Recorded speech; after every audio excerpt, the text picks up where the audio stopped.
The letter Tuesday morning, sealed in wax so old it cracked apart when Clara opened it. The envelope had no return address, just her name, Clara Monroe, handwritten in ink so dark it looked like dried blood. The paper inside was stiff and smelled faintly of mildew, as if it had been locked in a drawer for decades. Briarcliff Asylum. Still breathes. Come before it's silenced forever. You were there the night it opened. You must be here when it ends.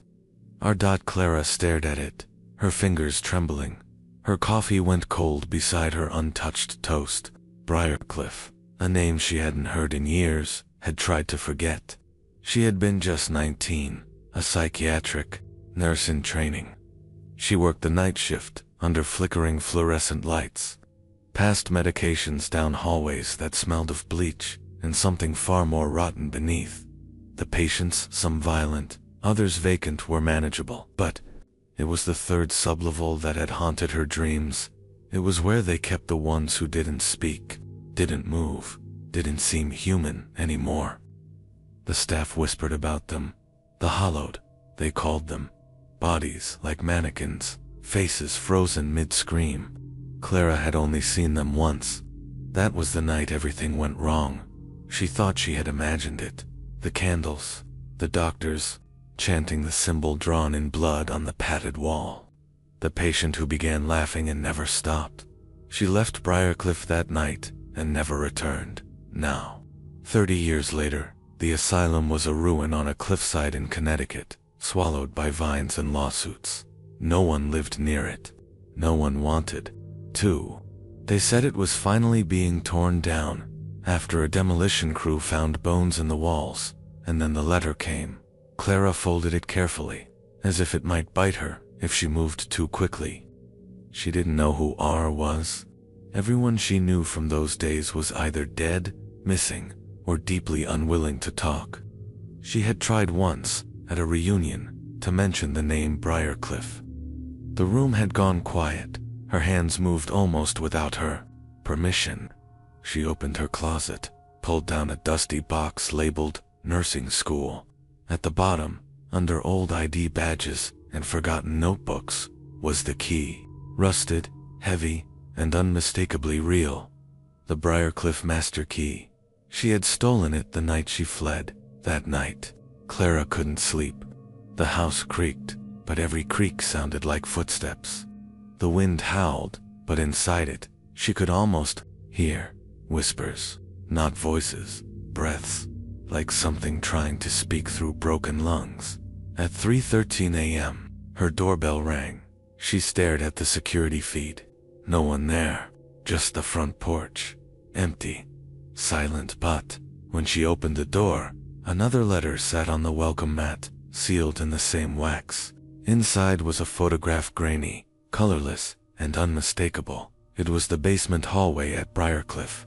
The lights flickered, the walls were wet, and in the photo's far right corner was something she never wanted to see again. A patient in a blood-stained gown, face blurred, mouth open in a howl, hands against the glass of their sealed isolation chamber. The problem was Clara recognized the gown. She remembered putting it on that patient 3 decades ago. The next morning, she packed a duffel bag with only the essentials: flashlight, water, an old first aid kit, and a silver crucifix that once belonged to her mother. She stopped by the hardware store and bought new batteries and a crowbar. When the young man behind the register asked what she needed it for, Clara just said, demolition. She didn't say of what. That drive to Briarcliff took 3 hours. The closer she got, the foggier the air became. Not natural fog, ash gray, like smoke that hadn't yet decided to vanish. Her GPS stopped working as she passed the rusted Briarcliff State Hospital sign, half buried in overgrowth. She parked at the edge of the cracked main driveway. Trees leaned unnaturally toward the building.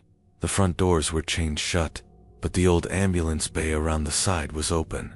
No security, no sign of demolition, just silence. Clara stepped out of the car and froze. The air smelled exactly the same: formaldehyde, mold, and under it, the same foul, almost sulfuric odor she remembered from the basement. like something burning that shouldn't be burning. She took out the master key and entered through the side bay. The moment she crossed the threshold, her ears popped. It was colder inside, and too quiet. The lobby was in ruins. Chairs overturned, tile cracked, windows boarded up. The nurse's station still had paperwork, yellowed and chewed by rats. And yet, the elevator panel glowed faintly, as if the building still had power. One button blinked red, B3, the third basement level. The restricted wing, where the hollowed were kept out. Clara turned away. She wasn't going there. Not yet. She climbed the crumbling stairs to the records wing, hoping to find whoever had sent the letters. Or maybe proof she was just hallucinating. She passed empty rooms, broken gurneys, and walls scratched with what looked like names. But when she pushed open the door to the file room, a cold wind slammed into her. All the cabinets were open, files torn, scattered except one, sitting perfectly in the center of the room, labeled Monroe. Clara trainee, record -1994 incident, report. She picked it up with shaking hands. The first line read, survivor of subject number 13 event, potential residual influence, HIGH. There was a photo clipped to the file. It was her, taken years ago. But something was wrong, in the background blurry. But unmistakable was the same patient from the photograph delivered to her house, and they were standing right behind her. Clara dropped, burned her fingers. The photograph fluttered to the ground, face up, her face frozen in time, smiling faintly, while something unspeakable lurked just behind her shoulder. She remembered the day it was taken. It was a staff ID photo, shot in the break room on her second week. But she absolutely knew no one else had been in that room when the camera clicked. And yet, the figure in the background was clear now, mouth open, eyes completely blacked out. Clara backed away from the file, her breath tight in her chest. She turned ready to leave but froze. The hallway wasn't empty anymore. A figure stood at the far end, barely visible in the flickering light, pale, motionless, dressed in what looked like hospital linen soaked in something dark. Its head tilted to the side in a way no human neck should tilt, and then, slowly, it raised one hand and pointed down to the basement. Clara bolted, her footsteps echoing wildly through the empty corridors. She didn't care how mad she looked, shouting into the shadows, "Who's there? What do you want from me?" No reply, only her voice bouncing back. But behind that echo was something else. A faint sound, almost too low to hear, like murmuring no dash chanting. She skidded around a corner, nearly slipping on a pool of water that hadn't been there before. Something slithered out of sight into a vent as her flashlight flicked on. She ignored it and headed back toward the lobby. But her way was blocked. The hallway was gone. Where the cracked tile floor and the elevator bank had been was now just black, endless and silent. No debris, no light. It was like the asylum itself had shifted, as if it were breathing her deeper into its rotting lungs. She turned and ran again, this time toward the only route that hadn't changed, the basement stairs. She knew it was a trap. She knew, but something in her bones, something old and buried, was pulling her there. The same way you feel gravity pulling you toward the edge of a rooftop, whispering just a little further, see what happens. Each step creaked beneath her feet. Dust coated the railings like ash. She descended past B1, past B2, until she reached B3, the restricted wing. She tried the door, locked. She hesitated, then pulled the master key from her pocket. It fit perfectly. The door swung open with a groan that sounded almost human, like a warning sigh. The hallway beyond was nearly pitch black, lit only by dying red emergency lights. The air was thick, humid, and stank of copper and rot. Clara stepped in, her flashlight trembling in her grip. The doors on either side were mostly shut, thick steel with narrow windows, covered in grime. She wiped one clean and peeked in. A room full of scratch marks. Not on the walls, on the ceiling. Long, frantic gouges. She moved to the next. A decayed hospital bed with restraints still attached. A shape lay in it, covered with a tarp. She didn't dare check if it was breathing in the third room. She saw it, a patient still alive. It stood completely still in the corner, facing away from her. Its limbs were too long, bent wrong. Its skin was gray-blue, as if drained of blood decades ago, and then it turned its head, just the head, and stared directly at her. Its mouth opened slowly. From it came a voice that wasn't its own. "Clara, you left us here." The voice was her own. She stumbled back, dropping the flashlight, which rolled and stopped at a pair of bare feet. She looked up. Another patient, eyes burned shut, mouth stitched. Yet somehow, it was crying. The tears weren't water, they were black.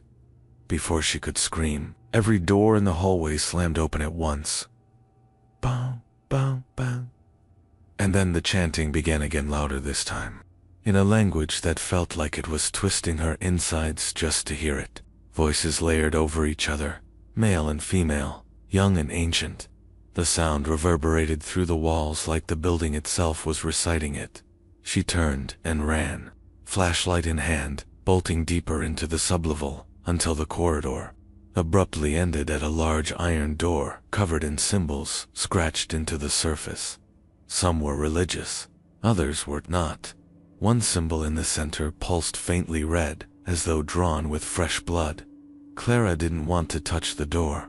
She didn't want to breathe near it, but something on the floor caught her eye. A photo. Old. Faded. It showed 6 doctors standing in a circle around a patient strapped to the floor. All 6 were holding candles. One of them wore a black hood. Another was Clara's old supervisor, Dr. Lang. In the corner, someone had scrawled a note. The hollowed were never sick. They were prepared. And now, the door is hungry again. Something slammed against the iron door from the other side. Once, twice, 3 times. The chanting stopped. Then she heard it, from behind, her breathing. Heavy, animalistic, just above her right shoulder. She spun around. Nothing, but her flashlight flickered, and for half a second, she saw her own shadow stretch, but not with her. It moved after she did, and it wasn't alone. Another shadow loomed behind, hers larger, with horns. Her flash barely hanging on rusted bolts. Archive Room B, for the floor beneath her groaned, but held. She pushed through the door. Inside, the air was even colder. The walls were lined with metal filing drawers, each with a rusted label. Electroshock reports. 1951. Lobotomy procedures. Patient exorcisms. Clara paused. Patient exorcisms.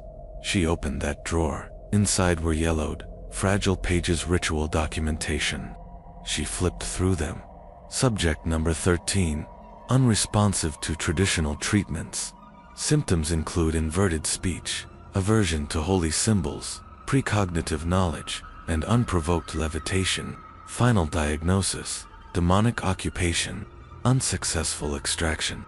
Status: contained. Attached to the page was a photo of the subject, Midrich Hollis's mouth stitched shut, his eyes weeping black fluid, his limbs bent backward. A note scribbled across the bottom read: "The ritual must never be reversed. Do not unseal the door." She knew which door they meant. The iron one with blood-marked sigils. Behind her, one of the archive drawers slid open on its own. Clara turned, her heart a drumbeat in her ears. Inside the drawer was a cassette tape labeled Session 13A. Dr. Lang audio only. A dusty recorder sat nearby. She hesitated, then pressed play. The tape hissed. Then came Dr. Lang's voice, brittle and formal. Subject continues to resist, though the voice now speaks through him only during the 3rd hour of each night. Static. Then another voice, not Lang's, deeper, echoing like it wasn't in the room. "But in every room, you cannot remove me. I am not in him. I am beneath him, Lang again. Name yourself. I am hunger. I am echo. I am the breath between the walls. And now, I am listening to you, Clara. She dropped the recorder. The voice on the tape had shifted mid-sentence, calling her name in the present tense. The lights died. Complete darkness swallowed her. Then footsteps, shuffling slow, but drawing closer. Clara held her breath. She pressed herself against the archive shelf and pulled out the crucifix from her pocket. The footsteps stopped. Silence. Then something sniffed the air, inches from her face. She couldn't see it, but she felt it. The breath was hot, foul, as if something dead had been breathing in the dark for decades, just waiting to be noticed. Then a whisper, right against her ear. You shouldn't have come back. The light snapped on. She was alone. The room looked exactly as it had except the wall behind her now had a message scratched into the concrete, freshly made. Unseal me. Beneath it, etched deeper than the rest, you already have. Clara didn't remember leaving the archive room. Her next moment of clarity came as she stood once again before the iron door. It was wide open. Inside was a chamber that didn't match the asylum's blueprint: stone instead of tile, old instead of modern, like a forgotten crypt that had been sealed long before Briarcliff was ever built. Candles lit themselves as she stepped inside. The walls were covered in markings, some ancient, some freshly drawn in blood. A large sigil was painted on the floor, identical to the one she remembered seeing on the padded wall during her final night as a nurse. The ritual chamber. The air pressed against her skin like wet cloth. The candles flickered, not from wind, but from breathing. From the center of the sigil, something began to rise. It was not human. It was shaped like one, but its skin was made of ash and teeth. Its face had no mouth. Its eyes were stitched shut with wire. Yet it could see her. It moved as if dragged by unseen strings, limbs jerking and twitching. Clara tried to speak, but no sound came. Then it opened a mouth that wasn't there, gash forming across its neck, peeling open, revealing dozens of human teeth inside. From that neck mouth came a scream, her own voice, warped, echoing the moment from 30 years ago when she had run from this very place, screaming into the halls. It remembered. Behind her, other shapes began to crawl from the shadows, more hollowed, each more broken than the last one, with no arms, only stumps that dripped red. Another with a face of cracked mirrors. One floated, detached from gravity, whispering in reverse, and in the far corner, one moved differently, not jerky, not monstrous, calm, purposeful. Clara turned her flashlight toward it. Dr. Lang, unaged, untouched, standing exactly as she remembered, in his white coat. But when he stepped into the light, his eyes were black pits, and blood poured slowly from beneath his fingernails. You were supposed to finish what we started, Clara, he said. We opened the vessel, but it never left. It latched onto you. It's been waiting for your return to complete the cycle. She tried to run, but the sigil flared. She was frozen in place. Lang smiled. Briarcliff was never shut down. Clara, it was quarantined. Because of you. Because of you. The candle as the sigil beneath Clara's feet glowed in angry crimson. Her limbs locked in place, as if her body no longer belonged to her. Dr. Lang stepped closer, his once reassuring voice now oozing with cold reverence. We thought we were banishing it, he said, circling her like a vulture. But all we did was move it from Subject 13 to you. Clara's heart pounded so hard it hurt. Her mouth opened, but no sound came. Her thoughts raced flashes of the night she left, the blinding light from the padded room, the moment Subject 13 convulsed and the candles went out. Lang had said it latched onto her, and she had brought it back. You were the last survivor of the ritual, he whispered, his skin starting to blister, his body bending unnaturally. That makes you the vessel. Suddenly, the chanting returned, this time from inside the walls. It grew louder with each syllable, vibrating the stone and rattling her bones. voices she had heard only in dreams for decades. They were real, and they were calling to her. The hallowed began to circle the ritual chamber, their movements erratic, as if drawn by a magnetic pull.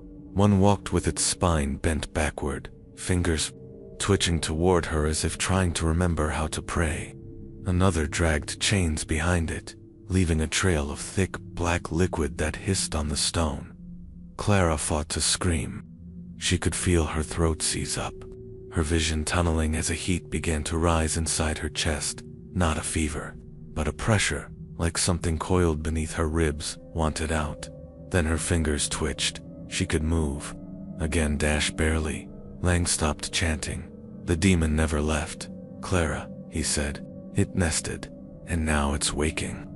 Her hands trembled violently, jerking upward like puppets on strings. Her jaw clenched tight, cracking. Her spine arched backward.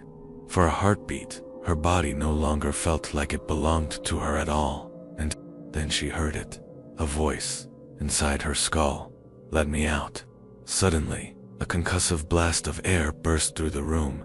The candles extinguished. The sigil faded to a pulsing, angry red.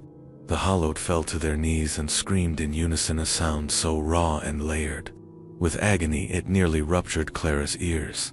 Lang stumbled back, blood now gushing from his nose and ears. The stone walls cracked, and in the center of the room, where the ritual symbol burned brightest, a form began to rise from Clara's shadow, taller than her, shaped like her, but not her. It stood without bones. Smoke and sinew swirled into a shape, a woman-shaped thing with a hollow face. It turned toward Clara and whispered with her own voice, "Thank you for keeping me warm." Clara collapsed as the sigil broke. Air rushed back into her lungs, and she screamed not out of fear, but to prove she still had control. The hallowed scattered like cockroaches, dragging themselves into cracks in the walls, howling in foreign tongues. Lang screamed as his own body convulsed and snapped backward, his mouth stretching open until it split across both cheeks. The demon turned to him. "You invited me," it said, "but she fed me." It plunged its hand into his chest, not through it, into it, as if phasing into the space inside him. Lang's screams became gurgles. His eyes rolled back, his flesh blackened from the inside out, veins glowing red until his body imploded into a plume of soot and teeth. The demon looked at Clara once more. "You were never meant to survive," it said, "but now you're the door." And then it stepped back into her shadow and disappeared. Clara lay there, panting, the ritual chamber now quiet, empty, broken. But something had changed. The silence wasn't silence anymore, it was listening. She stood slowly, limping out of the room. Her body still felt foreign, as though something inside her hadn't fully settled. The hallways of B4 were no longer empty. They were filled with whispers, but not from the hallowed, from the walls. Voices of nurses, patients, doctors fused together, begging, screaming, laughing, "Let us out." She opened it. "She's the new gate." She passed the mirror in the corridor, outside the ritual room, and her reflection did not move. The version of her in the mirror stared back, perfectly still, a faint grin twisting the corners of its mouth. Clara raised her hand. The reflection did not dot. Instead, it walked away deeper into the asylum and vanished. Back in the upper levels of Briarcliff, lights began to flicker on, one by one. Doors that had been sealed for decades creaked open. Beds made themselves. Speakers crackled to life in the hallways, whispering fragments of patient prayers and dying screams. And in the administrative office, an ancient intercom activated. A single phrase played through every speaker in the building. "The vessel has returned. The vessel has returned." Clara moved through the halls of Briarcliff, unable to shake the feeling that she had split into one part walking above ground, another still trapped in the ritual chamber below.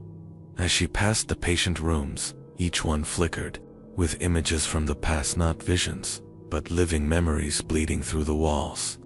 One showed a nurse screaming as a patient carved symbols into her face with a spoon. Another showed a priest, weeping blood, whispering into a radio that emitted voices from nowhere. None of them noticed Clara, but they all repeated one thing: the vessel has returned. Her own name was written in blood on the nurses' whiteboards. Room. Assignments. Clara Monroe. Subject 13. Dr. Lang. Schedule. Extraction. Failed. Transfer. In progress. It was like the building had cataloged her, filed her, remembered her. She had never really left. She stopped at the elevator. The old light above the doors blinked. B5, B6, B7. Clara blinked. Briarcliff only had 4 basement levels. Officially, the elevator stopped at B8, and the doors opened. No one inside, but a trail of black footprints led out, freshly printed across the dusty floor, heading deeper into the administrative wing. Clara turned to follow them. The hallways ahead were warped, some angled sideways, others looping into themselves like a funhouse from hell. Paint peeled in the shape of faces. Pipes groaned like someone was sobbing inside them. She followed the prints until they stopped at a door marked Dr. Lang, Experimental Psych Division. The nameplate was melted, warped by heat. Inside the office, the walls were lined with audio recordings, labeled with case numbers and dates. One of them read, Case File 13, Clara Monroe, 1994. She picked up the tape. Her hands shook. When she pressed play, static filled the room, and then came her own voice, but younger. It watched me. I don't think it was sick. I don't think it was even human. Another voice answered Lang's. It passed into you, Clara. When the ritual failed, it didn't disappear. It changed vessels. That's why you survived when the others didn't. Clara's recorded voice. Why me? Lang, because it likes you. The tape hissed again. Then another voice, deeper, ancient, layered like many voices at once. Your mind is the lock. Your body is the key. Open yourself. Let us through. She slammed the recorder off and threw it across the room. But the voice kept playing, not from the recorder, but from the walls themselves. Let us through. Let us through. Let us through. Clara stumbled back into the hall. Her hands were changing, veins bulging, skin cracking, like something underneath was trying to rise through. She ran, but the halls shifted again. Walls stretched and bent. Doors moved. Stairs curled backward. The building was now completely under its control. Her mind pulsed with heat. Her vision blurred. Whispers flooded her skull. Not just words, but memories that weren't hers.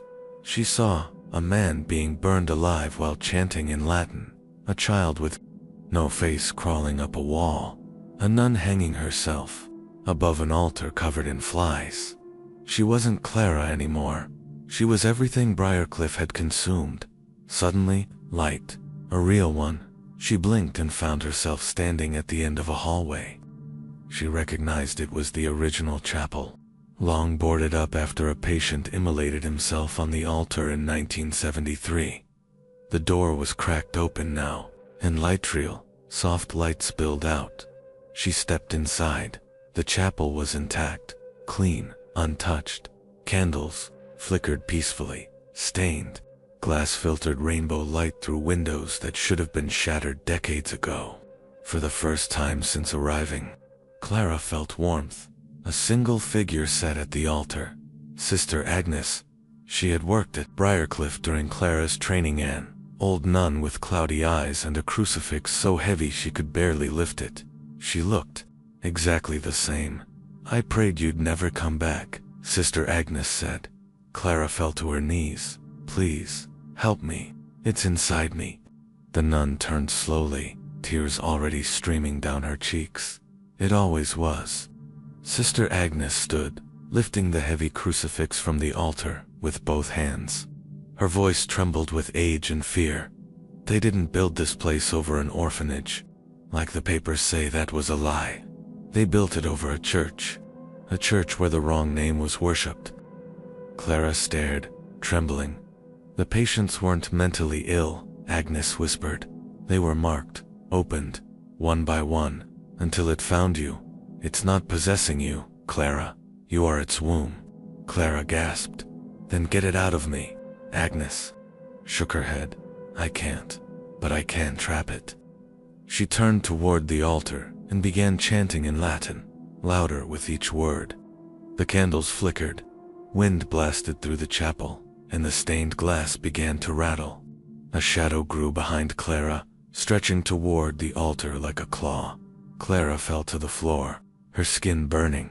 From inside her, something roared. Not human, not even close. Her mouth opened without her control, and a second voice, guttural, ancient, spoke through her. She is mine. The crucifix burst into flame. Sister Agnes screamed. Engulfed in fire, the chapel warped, melting away to reveal charred walls and blackened bones. It had been a trick. There had never been sanctuary. There was no chapel, just another room. In its mind, Clara screamed as the fire swallowed her.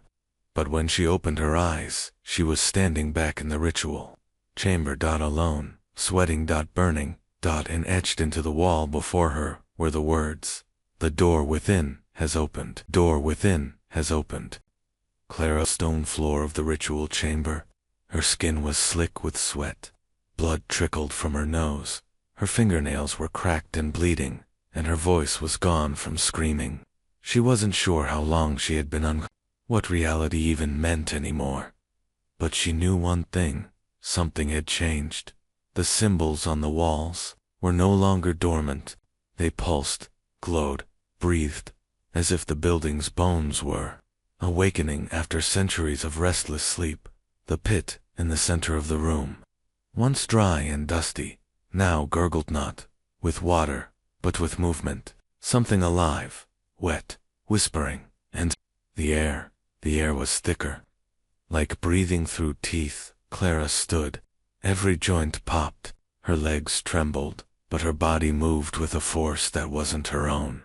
She could feel it inside her, not like an infection, like a pregnancy. It was growing. She turned toward the stairwell, but it no longer led upward.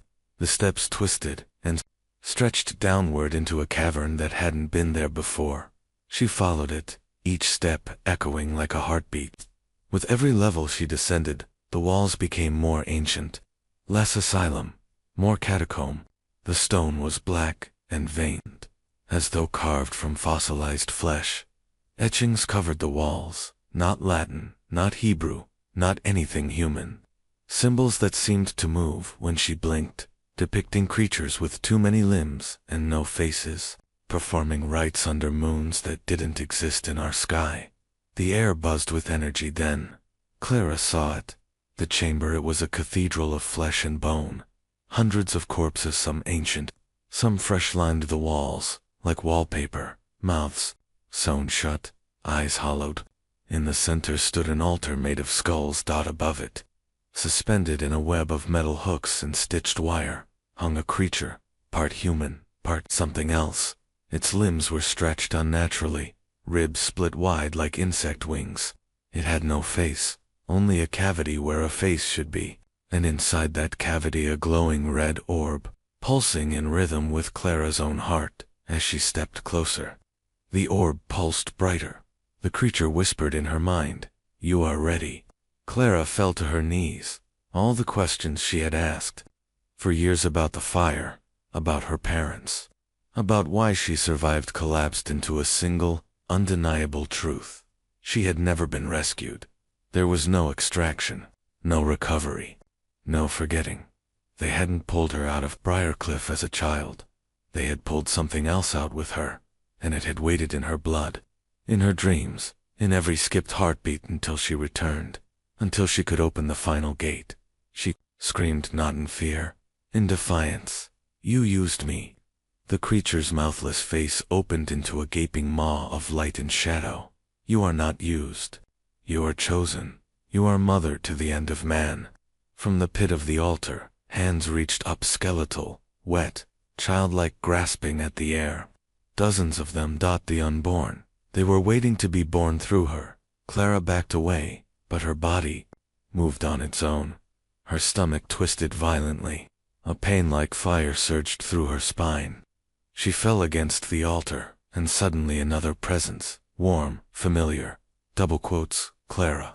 She turned, and standing there was her mother, young, whole, dressed in the same blue coat she wore the day she died. "Mom," Clara gasped. "You don't have to let it in, Clara," her mother whispered, eyes filled with tears. "You don't have to be its doorway. I don't have a choice. You do. You always have." Clara collapsed. "But it's already inside me." Her mother reached out and gently touched her heart. "Then burn it out." Clara looked down. Her locket was open. Inside wasn't a photo but a mirror, and in the reflection, she didn't see herself. She saw the thing, a black, clawed entity hunched inside her chest like a tumor. Clara screamed and ripped the locket from her neck, stabbing it into her chest. The creature inside shrieked. The orb above cracked. Blood poured from Clara's chest. But she didn't stop. She screamed ancient words, words she didn't know. She knew words from the ritual. The walls trembled. The corpses howled. The unborn screeched and crumbled into dust. The creature fell from the wires and hit the floor in a heap, and with one final word, "Begone." Clara lit the altar aflame with the last of her will. The entire chamber erupted into white fire. She woke in the woods, alone, covered in ashdot. The asylum behind her was gone, not collapsed, not in ruins, gone as if it never existed. 2 weeks later, the news called it a sinkhole disaster. Locals swore there had never been a hospital there. No Briarcliff, no Lang, no survivors, no records. Only one woman, Clara Monroe, from the site. They said she was delusional. They said she made it all up. But late at night, when she touches the scars over her heart, Clara knows better. She knows the truth. The door wasn't sealed. It was born. And somewhere out there, it's still growing. Still growing.